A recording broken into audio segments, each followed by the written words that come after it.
Existem diferentes bolsas. Exato.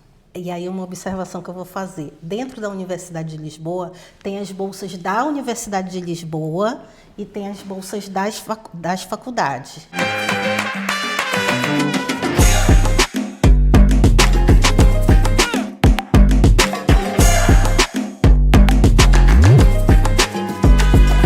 Oi, povo do YouTube, tudo bem com vocês? Sejam bem-vindos a mais um vídeo no canal. E no vídeo de hoje eu trago de novo a Joyce. Vocês lembram dela do último vídeo? Eu vou deixar aqui linkado nos cards para você ir lá assistir a primeira entrevista e depois você corre aqui e assiste essa, tá? Joyce, a gente conversou no último vídeo sobre suas viagens, sobre o seu intercâmbio e a gente começou a falar sobre Portugal, quando Portugal veio para sua vida, quando você tomou essa decisão, mas eu quero saber agora, trazendo para uma perspectiva mais acadêmica, quando e por que você decidiu vir para a FDU? Bem, quando eu comecei a pesquisar sobre as faculdades de Direito daqui de Portugal, cheguei a pesquisar Coimbra, cheguei a pesquisar Porto, pesquisei Lisboa. Eu acho que é sempre importante ver a questão também da cidade.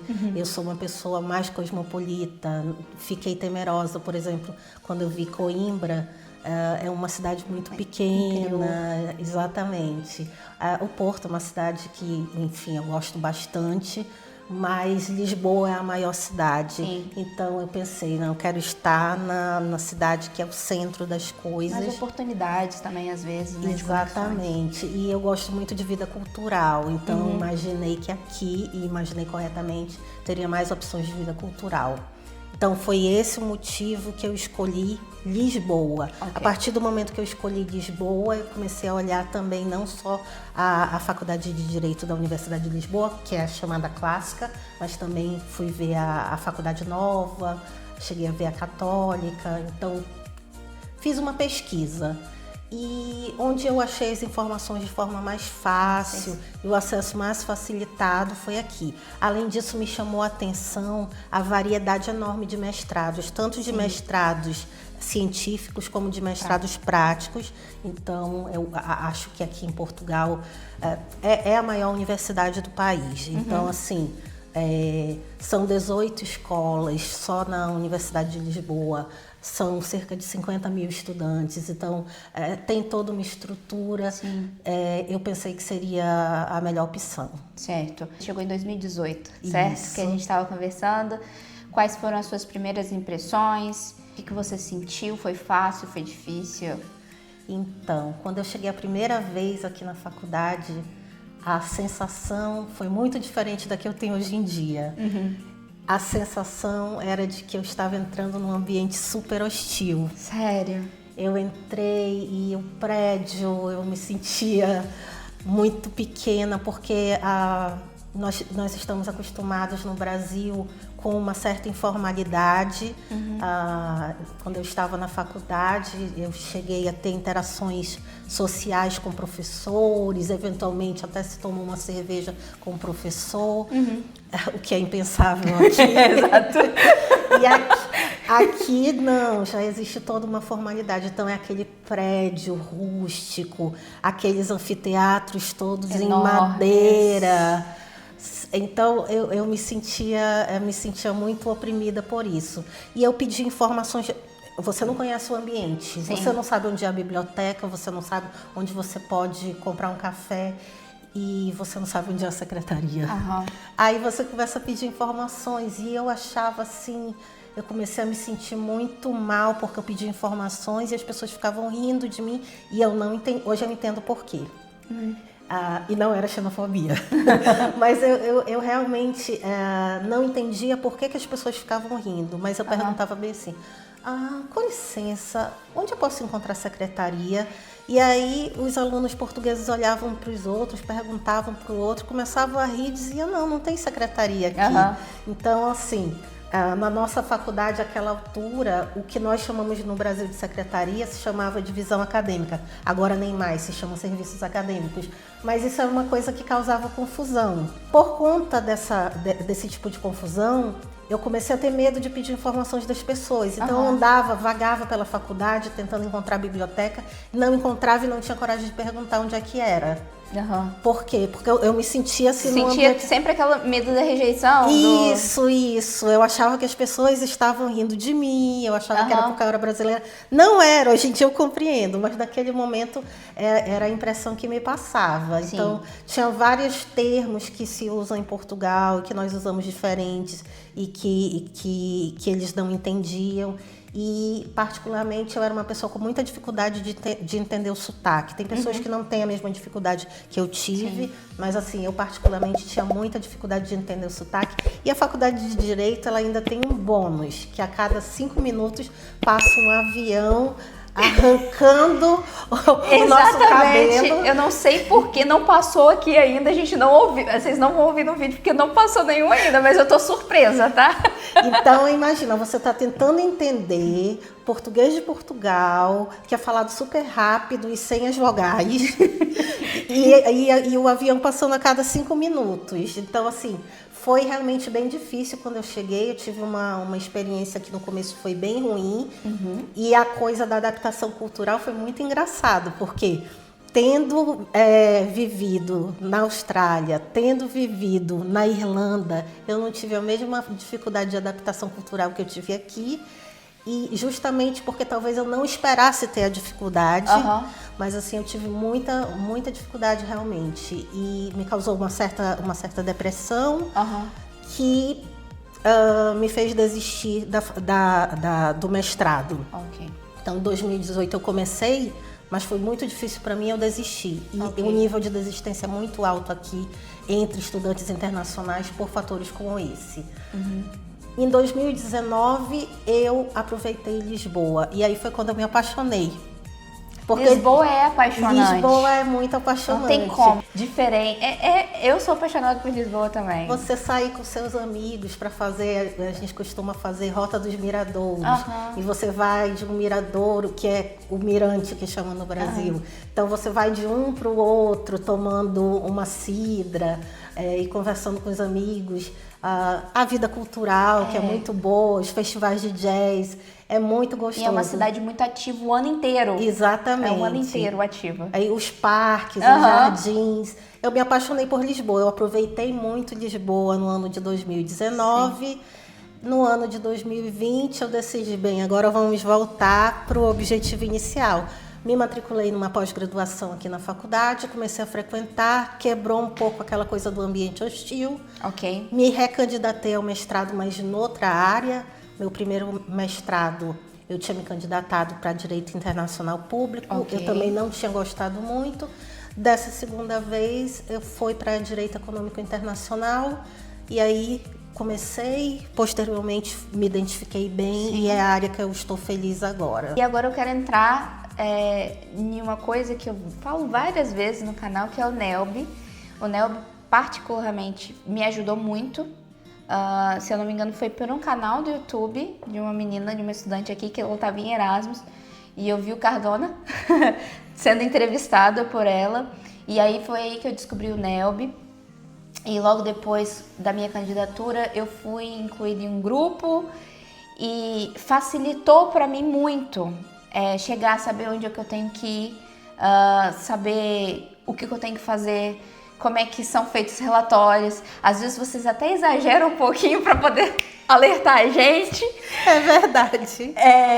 Mas foi muito importante. E eu quero saber em que momento o NELB chegou para você, porque hoje você é nossa presidente. É verdade. Mas como é que foi a sua inserção no NELB? Pronto, vamos começar a história. Primeiro um beijo pro Cardona. Meu agradecimento é meu padrinho, Cardona. Aqui na faculdade nós temos uma tradição de alunos veteranos vão apadrinhando os outros alunos. E Cardona, se você puder me dar o prazer de ter você aqui no canal, eu vou adorar. Vai ter que ser 3 vídeos, se comigo foram 2 ou 4. Quando eu cheguei aqui em 2018, eu não ouvi falar do NELB. Ok. E quando foi mais ou menos em 2019, eu tinha umas amigas que eu tinha feito aqui na turma de 2018 que mantiveram contato. E assim, vagamente eu ouvi falar alguma coisa. Ok. Mas eu notava que tinham várias pessoas que sempre falavam, tá com problema e tal, não sei o que, fala com o Cardona. Mas eu não sabia quem era. Uhum. Eu não sabia quem era. Até pensava, por que as pessoas querem tanto falar com esse Cardona? Mas eu não tinha a menor ideia do porquê. O que aconteceu? Quando eu voltei em 2020, um amigo me convidou para entrar no NELB. Ele tinha sido convidado e ele me convidou para formar uma equipe com ele no NELB. E aí eu aceitei. Nisso, nós até mudamos de posição no NELB. Enfim, eu comecei como assessora na diretoria de eventos do NELB. Não sabia nada como é que funcionava o núcleo. E aí eu comecei a ajudar quando havia eventos. Era época de pandemia, né? Abria o evento, a sala no Zoom, evento online. E aí comecei a fazer isso. Eu não tinha qualquer habilidade com o Zoom, nada disso. Aí foram me ensinando. Sim. E logo o presidente dizia bem assim, olha, hoje... O presidente era o André Brito na época. O André dizia bem assim, olha... Eu não vou conseguir fazer a abertura do evento, faz aí. E eu super tímida. E eu, como assim agora? Faltando, 3 minutos para começar o evento. Então, na cara e na coragem. Isso me colocava em umas situações que para mim eram muito difíceis. Mas eu fui ganhando uma certa... Como é que eu digo? Uma certa segurança. Naquele primeiro momento, uma certa segurança para isso.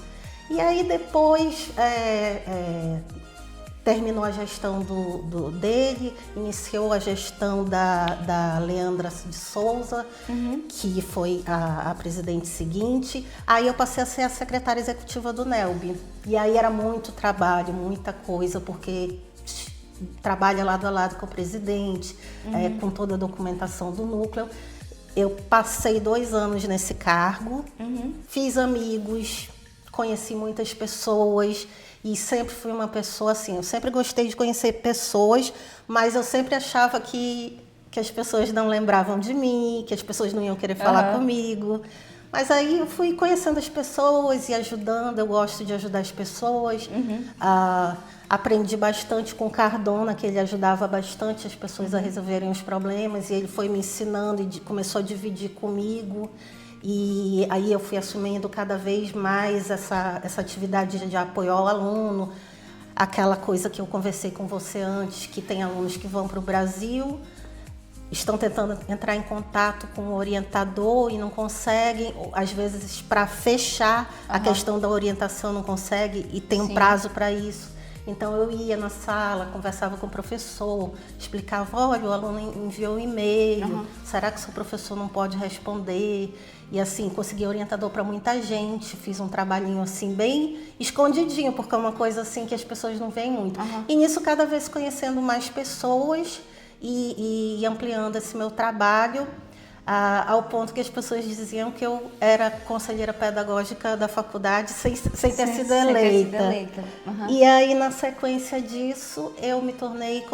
eu realmente concorri para conselheira pedagógica, me tornei conselheira pedagógica em 2024 e pouco tempo depois é presidente do NELB também. Hoje... Qual é a importância do NELB para a faculdade? Eu pergunto assim, porque eu vejo, a gente entra aqui na faculdade, a gente é incluída nos grupos, tem várias reuniões, o NELB é extremamente ativo na faculdade. Eu falei com a Joyce que eu não sou a pessoa que estou mais atenta às coisas que estão acontecendo na faculdade. Às vezes está tendo eleição, eu recebo um e-mail, eu falei, eleição de quê, gente? Mas eu vejo...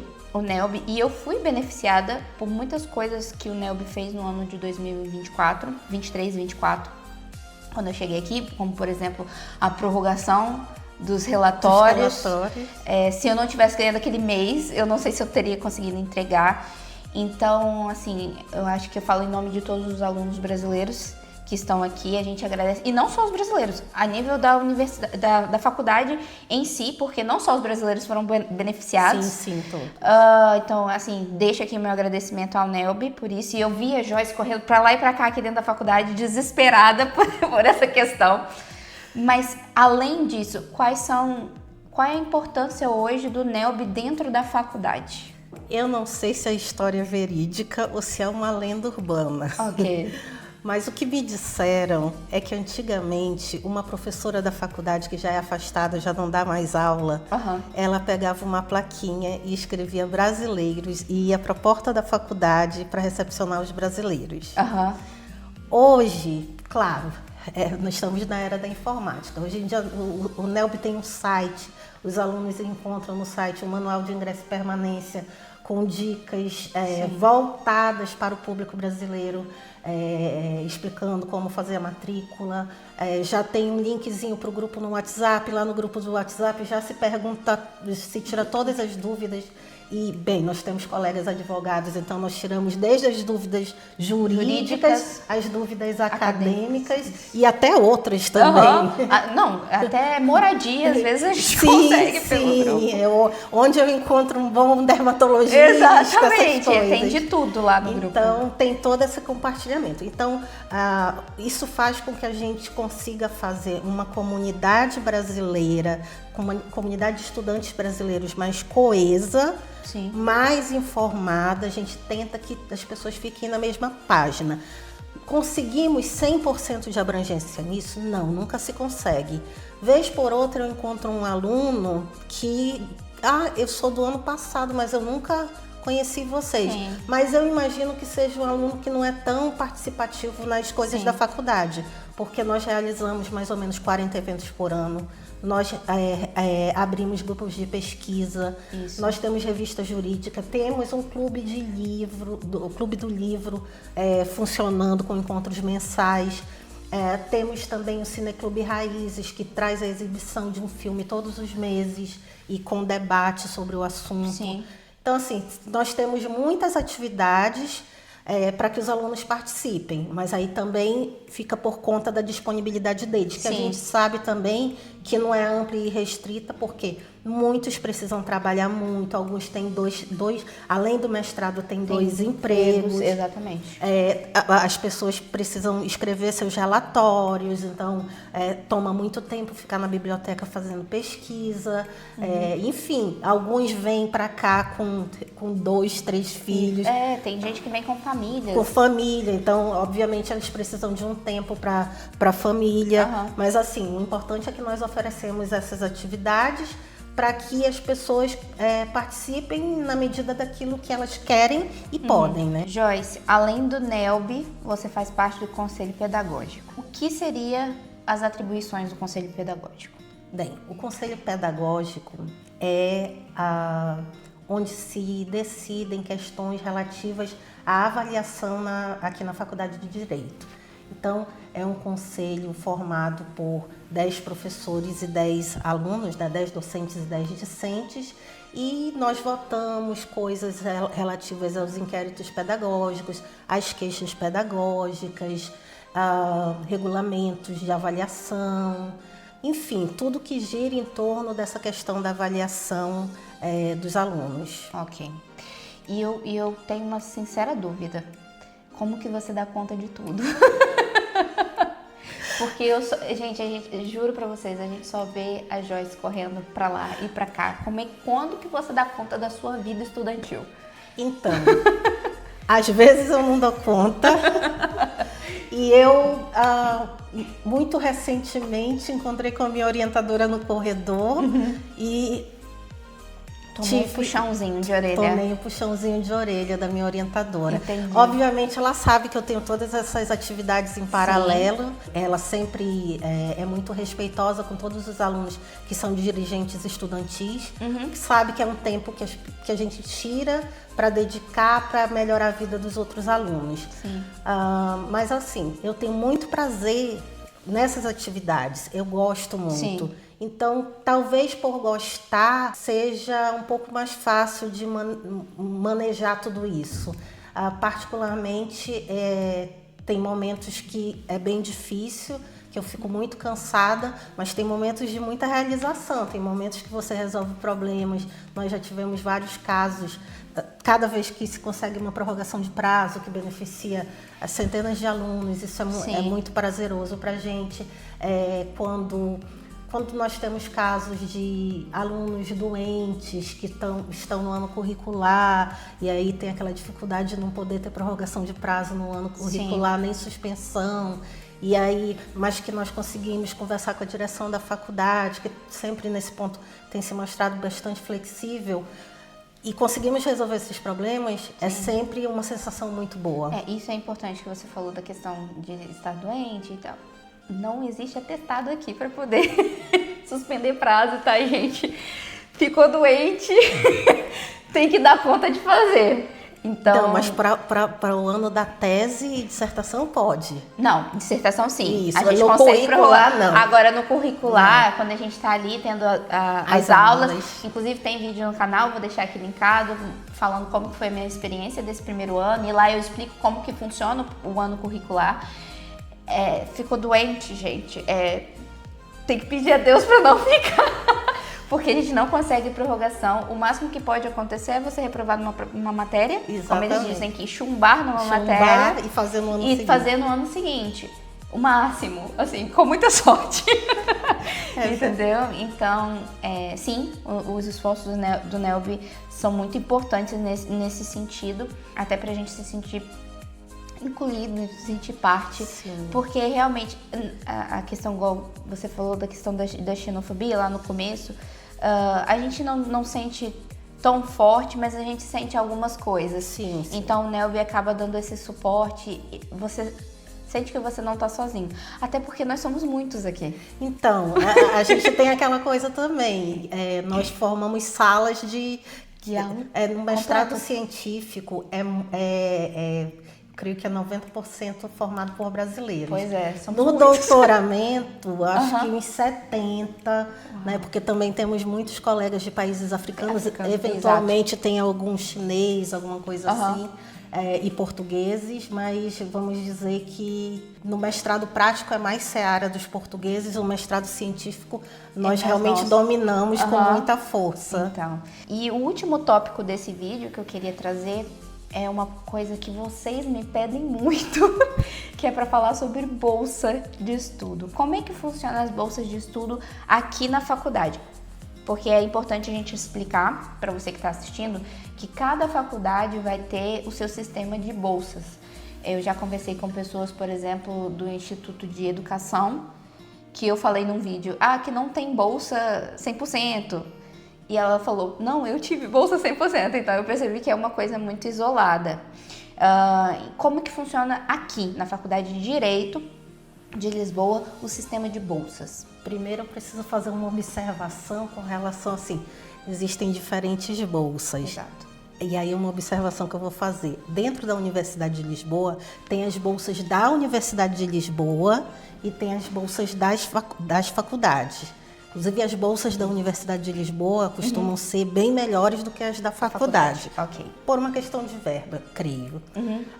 Na Faculdade de Direito, aproveito para dizer que na data de hoje, que nós estamos gravando, abriu candidaturas para a Bolsa de Mérito Social. Então, vou falar sobre a Bolsa de Mérito Social, que é a bolsa mais comum de abrir aqui na nossa faculdade. Então, o aluno precisa se candidatar, tem uma renda que ele precisa comprovar que ele possui, ou seja, se ele passar daquilo, ele não faz jus à bolsa, ele vai apresentar documentos para fazer a comprovação financeira. É desejável fazer uma carta de motivação também, explicando a necessidade da bolsa. Isso tudo tramita no Gabinete de Responsabilidade Social.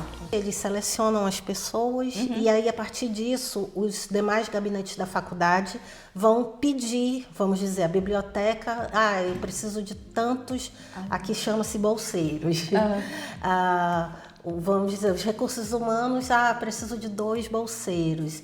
E aí eles fazem entrevista e são selecionados. Eventualmente você pode fazer entrevista para 1 ou 2 setores até ser selecionado. O valor é em torno de 650 euros, o valor máximo, não é um valor tão alto. Esses alunos costumam trabalhar 5 horas por dia em diferentes gabinetes da faculdade. Aqui na biblioteca a gente vê muito, né? Sim, na biblioteca é o local que mais tem bolseiros. Ok. E existem outras bolsas aqui na faculdade? Existe uma bolsa Quatracas, eu não lembro exatamente o nome, desculpa, mas é uma bolsa que é uma parceria da Associação Acadêmica da Faculdade com essa empresa. E assim, eu vou dar um conselho geral em relação a bolsas de estudo. Sim. Tem várias outras bolsas de estudo que não são da faculdade. Sim. Essas bolsas de estudo é como quando a gente está no Brasil que a gente procura um concurso público para fazer. Você tem que ficar procurando os editais. Então, eu comentei sobre a bolsa da Universidade de Lisboa, porque uma aluna chegou um ano e viu que estava aberta a bolsa. Uau! Aí ela avisou a colega, elas se candidataram. A que viu, ficou triste que ela não passou e a outra passou. E era uma bolsa de 2.000 euros, era uma bolsa boa. Fantástico. Então, e era da Universidade de Lisboa. Então, trabalhava noutra faculdade, mas... Ok. Então é sempre bom, isso eu não sabia. Então, porque quando eu vim, eu não pesquisei sobre bolsas, enfim, eu vi que era um valor que daria para pagar, então eu nem pensei nisso. Mas fica aí a dica, entrar nas universidades e ficar de olho, né, nas bolsas, nos editais. Joyce, foi um prazer ter você aqui no nosso canal. Eu tô muito feliz, eu acho que foi enriquecedor demais, principalmente para mim. Você falou muitas coisas que eu não conhecia, não sabia. E sucesso para você terminar o seu mestrado, porque já tá aqui na faculdade. A Joyce já é quase a mãe de todos nós aqui. Cessar um pouco a carreira de dirigente associativo e focar mais em terminar o mestrado. Exato, a carreira acadêmica ali.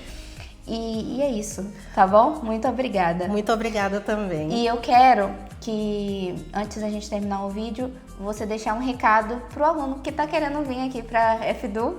O que você diria para essa pessoa? E talvez, o que você diria até pra Joyce, de 2018? Bem, eu vou dar uma resposta um pouco engraçada, mas a primeira coisa que me vem à mente é: tragam remédios.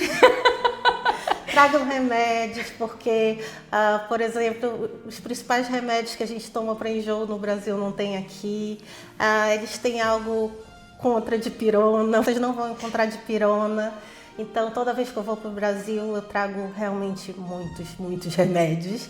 Então, acho que é uma coisa importante para quem vem morar em Portugal e em qualquer lugar da Europa, se preocupar realmente com os remédios. Eventualmente, se forem tarja preta, por favor, traz a prescrição. Tragam a prescrição, just in case. Em relação à faculdade, eu diria que eu vou repetir um conselho, que é dizer que é necessário se informar bastante.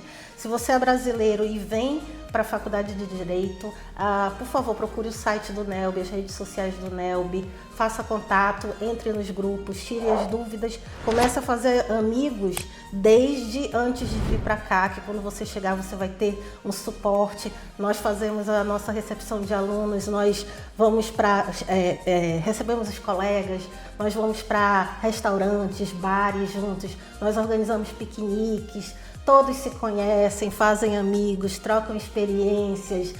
Quando as coisas dão errado, tem para quem reclamar ou tem para quem pedir ajuda. Então, assim, eu acho que isso tudo torna mais leve e fortalece a nossa comunidade brasileira aqui. Então, acho que é muito importante informação e faça contato com o NELB.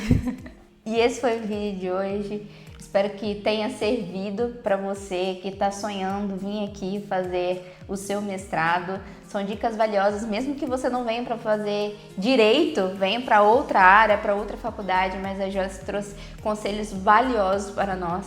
E é isso, curte, compartilhe, divulgue com as pessoas, porque eu sei que esse vídeo pode ajudar alguém, tá bom? Um super beijo, até o próximo vídeo, fique com Deus e tchau, tchau!